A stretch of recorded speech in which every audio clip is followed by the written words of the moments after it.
लिख लिया आप लोग? ये देखो, जिन लोगों का कंप्लीट नहीं हुआ है एक बार हम लोग डिस्कशन कर लें, समझ लें चीज़ों को अच्छे से, उसके बाद फिर जिन लोगों का बचा हुआ है वो लोग लास्ट में लिख लेंगे, ठीक है।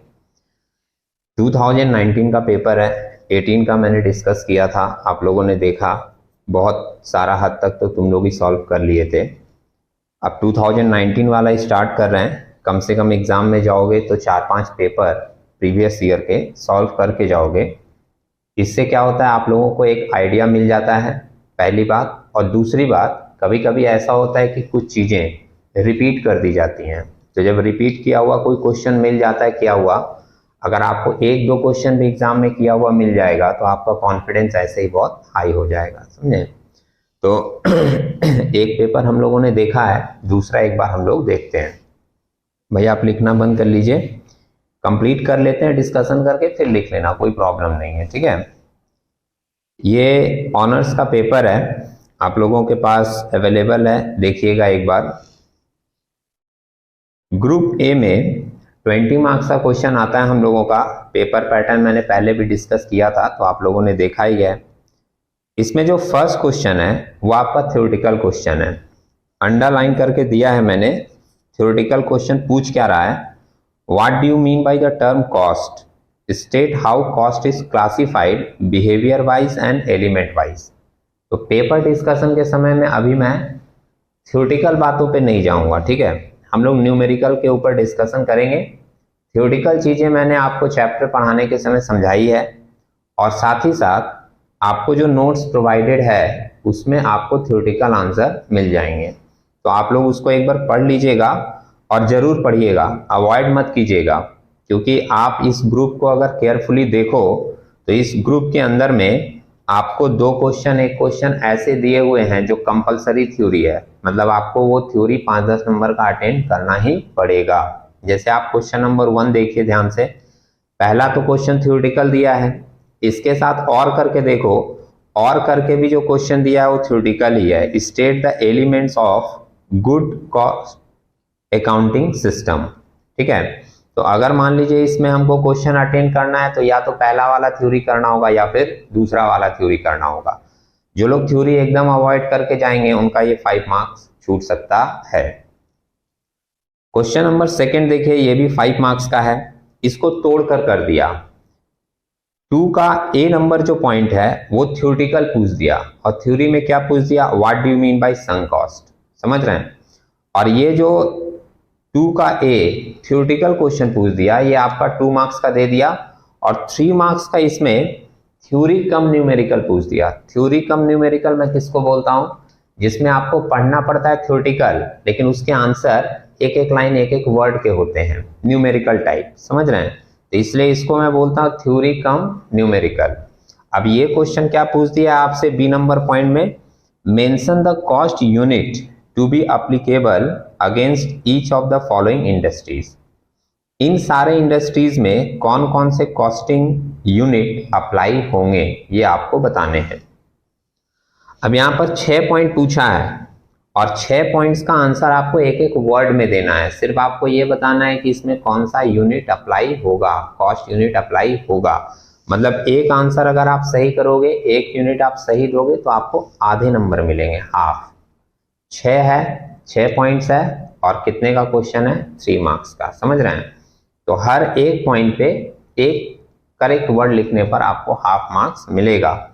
अब इसके सारे के सारे जो 6 पॉइंट्स हैं वो हमने आपको लिखकर बता दिए हैं, ठीक है। स्टार्टिंग में भी आप लोग पढ़े थे, तो आप लोगों के दिमाग में कुछ बातें होंगी, एक बार आप यहाँ पर देख लीजिए, आपका मैटर क्लियर हो जाएगा। सिंपली आपको क्या लिखना है, एक साइड में मैंने लिख दिया इंडस्ट्रीज, और एक साइड में मैंने लिख दिया कॉस्ट यूनिट। पहला पॉइंट वो दिया है रोड ट्रांसपोर्ट, तो रोड ट्रांसपोर्ट या ट्रांसपोर्ट के ऊपर हम लोग कौन सा कॉस्ट यूनिट अप्लाई करते हैं, पैसेंजर किलोमीटर और या फिर टन किलोमीटर। दूसरा लिखा है नर्सिंग होम, नर्सिंग होम के ऊपर हम लोग, या हॉस्पिटल बोल देता है कभी कभी, तो नर्सिंग होम पर कैसे कॉस्ट यूनिट अप्लाई होता है, पेशेंट के हिसाब से, इसलिए लिखे हैं पेशेंट डे, या फिर बेड के हिसाब से, पर bed per day. Sugar industry में टन के हिसाब से कॉस्ट यूनिट यूज होता है। इलेक्ट्रिसिटी जनरेशन में हम लोग किस हिसाब से यूनिट लेते हैं, मेगावाट या गीगावाट, MW या GW। केबल इंडस्ट्री दिया है, केबल इंडस्ट्री में मीटर और किलोमीटर के हिसाब से वायर यूज होता है। और गैस इंडस्ट्री दिया है तो गैस इंडस्ट्री में हम लोग ले लेते हैं क्यूबिक मीटर। अब जैसे ये 6 है तो आपको ये 6 पढ़कर नहीं जाने हैं, स्टार्टिंग में थ्योरेटिकल डिस्कशन के समय जो चीजें आई थी वो भी आप एक बार पढ़कर जाओगे।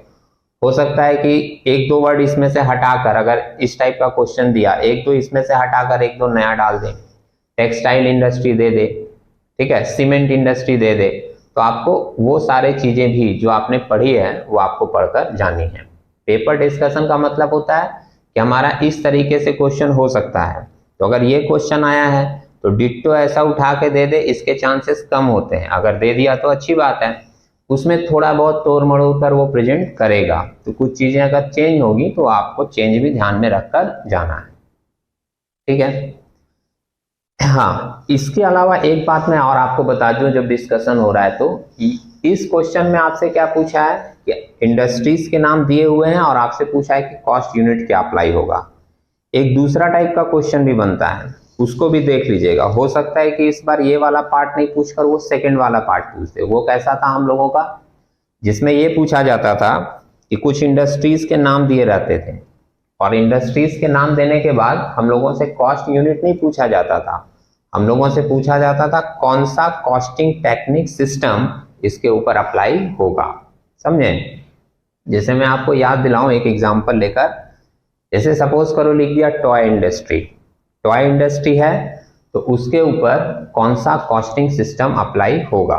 तो उसमें हम लोग आंसर क्या लिखते हैं कि टॉय इंडस्ट्री है तो उसमें बैच कॉस्टिंग सिस्टम अप्लाई होगा। समझ रहे हैं? ये पूछ दिया कि स्टील इंडस्ट्री है, स्टील कंपनी है, उस पर कौन सा कॉस्टिंग टेक्निक अप्लाई होगा। तो स्टील कंपनी हम लोग लिखेंगे, डैश करके लिख देंगे प्रोसेस कॉस्टिंग सिस्टम या प्रोसेस कॉस्टिंग टेक्निक इसके ऊपर अप्लाई होगा। समझे? तो एक ये वाला पार्ट भी आप देख कर जाओगे और वो वाला पार्ट भी देख कर जाओगे कि इंडस्ट्री का नाम दे दिया है तो उस पर कौन सा कॉस्टिंग टेक्निक सिस्टम अप्लाई होगा। क्लियर है? अब आते हैं हम लोग नेक्स्ट क्वेश्चन में। 2 क्वेश्चन आप लोग देखे ग्रुप ए में, पहला थ्योरेटिकल था, दूसरा भी थ्योरेटिकल बोल सकते हो, लेकिन चीजें थोड़ी अच्छी ये रहती है कि हम लोगों को जब एक लाइन में आंसर देना होता है ना तो उसको हम लोग बहुत ज्यादा थ्योरी के रूप में कंसीडर नहीं करते। और इसका एक सुविधा भी होता है। क्या सुविधा होता है? थोड़ा बहुत हॉल कलेक्शन भी हो जाता है ना। भाई सीमेंट इंडस्ट्री है, कौन सा अप्लाई होगा, कुछ हवा में उड़ते आ गया तो लिख दिए। खैर देखिए, अब क्वेश्चन नंबर 3 हम लोग देखते हैं। क्वेश्चन नंबर 3 जो है वो आपका ओवरहेड वाले चैप्टर से है। क्वेश्चन आप केयरफुली पढ़ोगे तो आपको समझ में आएगा कि ये किस चैप्टर से रिलेटेड है। ओवरहेड और स्टेटमेंट ऑफ कॉस्ट ये दोनों चैप्टर मिला के 20 नंबर का सिलेबस में है। तो 2019 के पेपर में 5 नंबर का दिया था ओवरहेड से, जो कि आपके सामने है अभी ये क्वेश्चन, और 15 नंबर का दे दिया था स्टेटमेंट ऑफ कॉस्ट। वो भी हम लोग करेंगे, ग्रुप सी के अंदर है, आगे बढ़ेंगे तो देखेंगे उसको हम लोग, ठीक है। अभी ये देख लेते हैं कि इसमें क्या पूछा गया है। Question number 3, from the following particulars calculate the machine hour rate for machine number 707।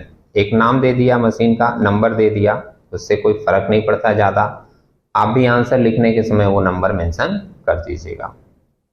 Expense क्या क्या दिया है, खर्चे क्या क्या दिए हैं। Total standing charges for the year 5400। Standing charges को हम लोग फिक्स एक्सपेंस भी बोलते हैं, याद होगा आप लोगों को।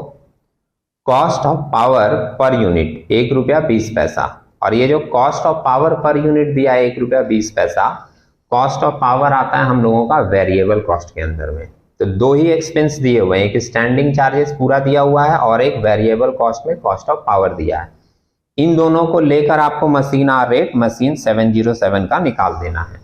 कुछ और इंफॉर्मेशन आगे क्या है, the machine consume 4 unit of power per hour. 1 घंटे में मशीन 4 यूनिट यूज करता है, तो 1 यूनिट का कॉस्ट दिया है। 1 घंटे के लिए अगर हमको निकालना है, 1 घंटे में 4 यूनिट यूज होता है, 1 यूनिट का खर्च आपको पता है 4 से मल्टीप्लाई कर दीजिए, 4 यूनिट का कॉस्ट आपको मिल जाएगा। तो वेरिएबल कॉस्ट तो हम लोगों को मिल जा रहा है इजिली। नीचे और एक इंफॉर्मेशन क्या दी है लास्ट में, machine number 707 is expected to work 2000 hours per annum. एक साल में 2000 घंटे हमारी मशीन चलती है, ये एक्सपेक्टेशन है। Out of which normal idle time is estimated at 8% of total working hours. Normal idle time हम लोगों का दिया है 8% of total working hours. Idle time क्या होता था, आपको बताया गया था कि आइडल टाइम नॉर्मली वो टाइम होता है जिसमें मशीन हमारा वर्क नहीं करता। उसके कुछ भी कारण हो सकते हैं, लेकिन उसके वजह से मशीन हमारा वर्क नहीं करता। आपका शॉर्टेज ऑफ मटेरियल हो सकता है, ब्रेकडाउन ऑफ मशीन हो सकता है, कोई भी रीजन हो सकता है जिसके कारण हमारा मशीन काम नहीं किया, वो है हमारा आइडल टाइम। तो जब हम लोग इसका कैलकुलेशन लेंगे तो हम लोग 2000 आवर्स पे कैलकुलेशन नहीं लेते, आइडल टाइम को उसमें से लेस करके, क्योंकि उस समय मेरा मशीन चला नहीं है, तो लेस करके तब हम लोग उसके ऊपर कैलकुलेशन लेते हैं। तो 2000 में से 8% पहले माइनस कर देंगे और उसके बाद और आगे एक लाइन क्या जोड़ा है, and time for routine maintenance is estimated at 40 hours per annum. तो जिस समय रूटीन मेंटेनेंस चल रहा था उस समय भी हमारा मशीन वर्क नहीं किया होगा, इसलिए हम लोग ये 40 आवर्स को भी क्या करेंगे, अपने नॉर्मल वर्किंग टाइम में से माइनस करके लेंगे। हमारी बातें अगर आपको बोलने से समझ में नहीं आई है तो मैंने यहाँ पर लिख कर दिखाया है, उसको एक बार देखिए। Excuse me. सबसे पहले हम निकाल रहे हैं कि एक्चुअली मेरा मशीन कितना घंटा चला, ठीक है।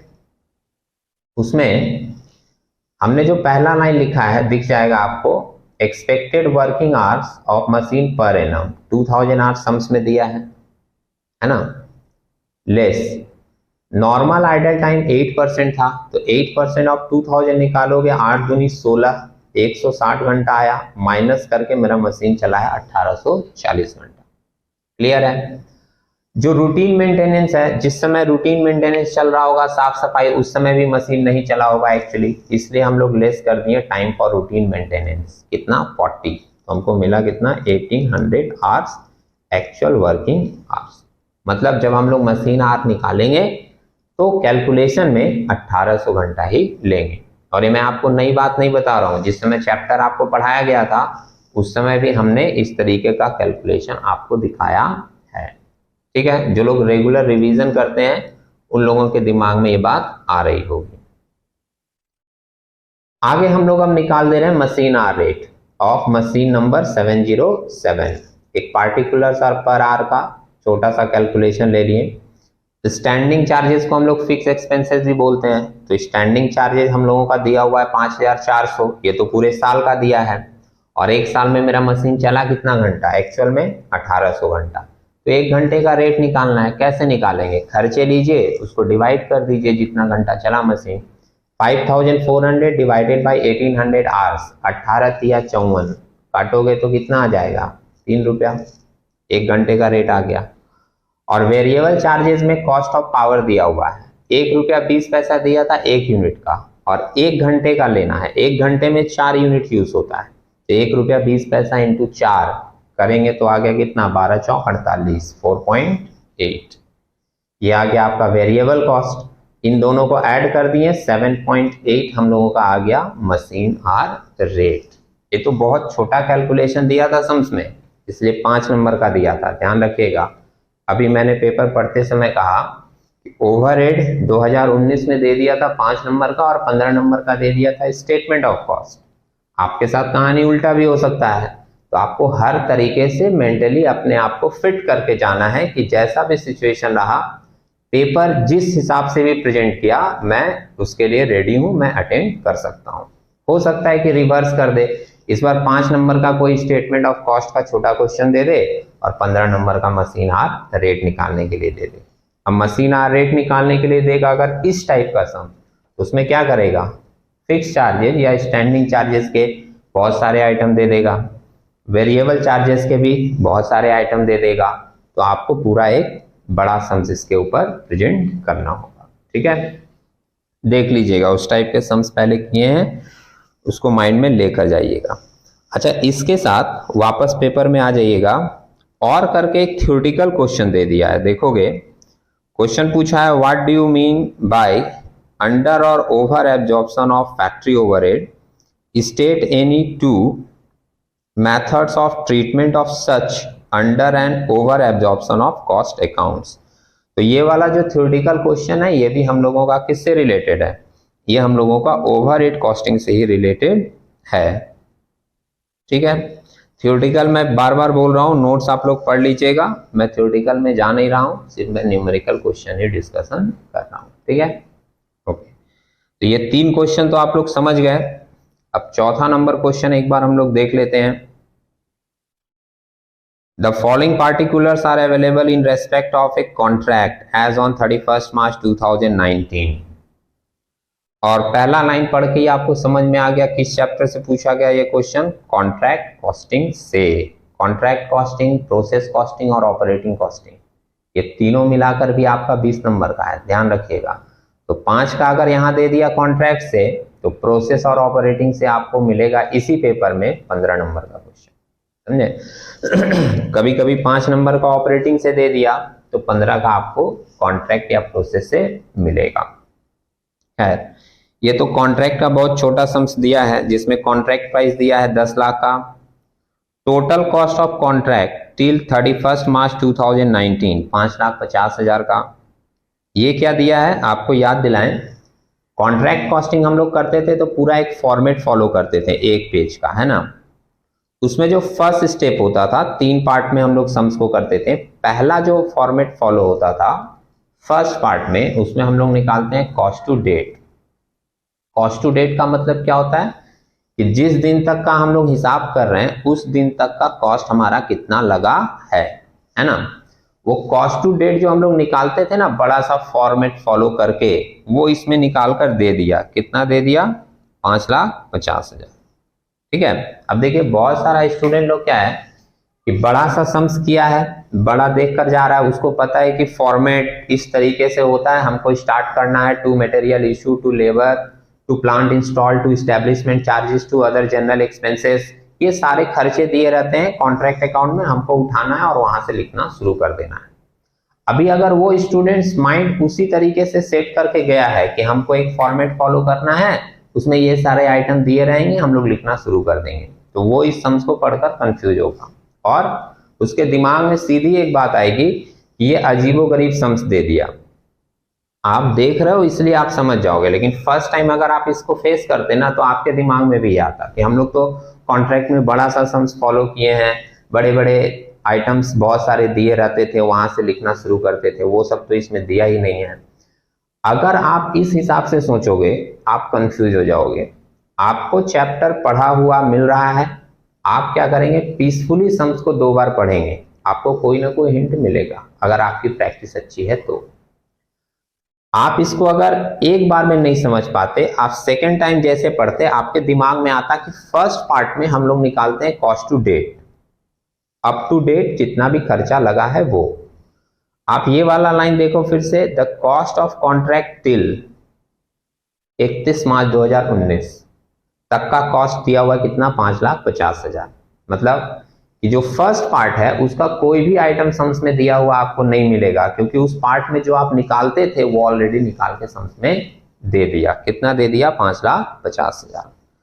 आगे क्या दिया है, cost of uncertified work 25,000, cash receive दिया है और इसके साथ रिटेंशन मनी है 15%। तो ध्यान रखिएगा कि कैश रिसीव जो है वो जितना आपका वर्क सर्टिफाइड हुआ होगा उससे 15% काट के आपको मिला है 531,250। That means 531,250 represents 85%। 100 अगर किसी को मानेंगे, 15% काट के आपको पैसा मिला तो कितना मिला होगा? 85%। तो कैश रिसीव जो दिया है वो हमारा वर्क सर्टिफाइड का कितना परसेंट होगा? 85%। और हमसे पूछा क्या है, compute the amount of profit that may be transfer to PL account. अब जो सेकेंड पार्ट हम लोग करते थे उसमें हम लोग निकालते थे, फर्स्ट पार्ट में तो निकालते थे कॉस्ट टू डेट, तो दिया है सम्स में। सेकेंड पार्ट में हम लोग निकालते थे नोशनल प्रॉफिट, और थर्ड पार्ट में उस नोशनल प्रॉफिट को ट्रांसफर करते थे। कुछ पार्ट ट्रांसफर होता था पीएल में और कुछ पार्ट ट्रांसफर होता है रिजर्व फॉर कंटिजेंसी में। तो इसमें हमसे पूछा वही है कि उस प्रॉफिट का कितना % पार्ट पीएल में ट्रांसफर होगा, ये आप निकाल कर बताओ। And the value of work in progress, और वर्क इन प्रोग्रेस की वैल्यू लास्ट में कितनी रहेगी वो आप निकाल कर बताओ। ठीक है, तो कैलकुलेशन देखिएगा आप लोग।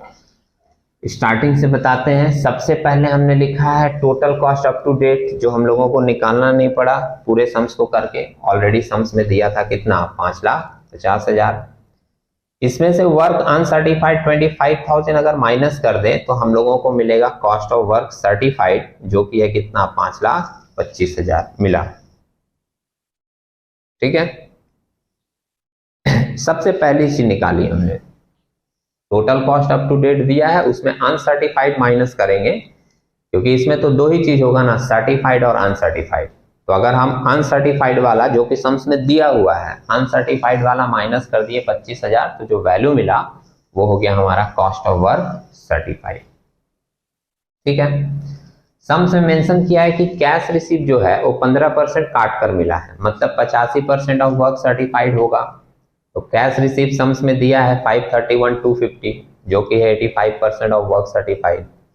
तो वैल्यू ऑफ वर्क सर्टिफाइड निकला हमारा, ये 85% इधर आएगा तो डिवाइड में आ जाएगा ना, तो 531,250 डिवाइडेड बाई 85% कर दिए, वैल्यू आ गया हमारा 6,25,000। ध्यान रखिएगा, वैल्यू ऑफ वर्क सर्टिफाइड और कॉस्ट ऑफ वर्क सर्टिफाइड दोनों अलग अलग चीजें।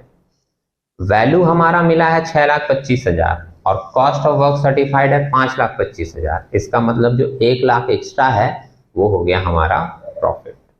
तो हमने वैल्यू ऑफ वर्क सर्टिफाइड 6,25,000 में से कॉस्ट ऑफ वर्क सर्टिफाइड जो ऊपर निकाले 5,25,000 माइनस किए, तो हम लोगों को जो वैल्यू मिला एक्स्ट्रा, वो एक्स्ट्रा हमारा है प्रॉफिट, जिसको हमने नाम दिया अकाउंटिंग प्रॉफिट, या इसको हम लोग वहां लिखते थे नोशनल प्रॉफिट।